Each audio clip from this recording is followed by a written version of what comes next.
Body camera footage was released at a news briefing Monday of the fatal police shooting of 20-year-old Dante Wright, a black man in a Minneapolis suburb, which according to police appeared to be an accidental discharge by an officer who drew her gun instead of her taser during a struggle. Brooklyn Center Police Chief Tim Gannon. The officer, while struggling with Mr. Wright, shouts, "Taser, taser," several times. That is part of the officer's training prior to deploying a taser, which is a less lethal device.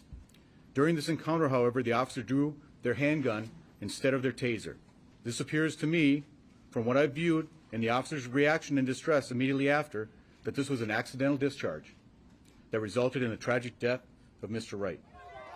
The shooting on Sunday triggered unrest in Brooklyn Center, Minnesota, with police firing tear gas and rubber bullets to disperse angry protesters who kept to the streets into the early Monday morning hours. The botched arrest of Wright, who police say was stopped due to an expired car registration, occurred not far from where the trial of Derek Chauvin, the former white Minneapolis police officer charged with murdering George Floyd, is taking place.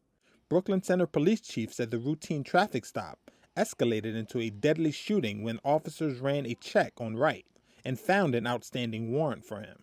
Video footage presented at the briefing showed an officer trying to handcuff Wright next to the car before he breaks free and gets back inside the car. Then he is shot.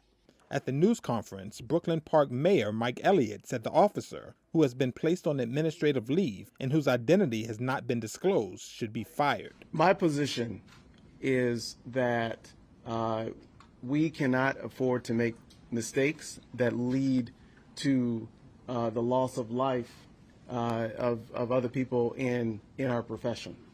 U.S. President Joe Biden called the killing tragic, but said there was no justification for violence and called on the protesters to be peaceful.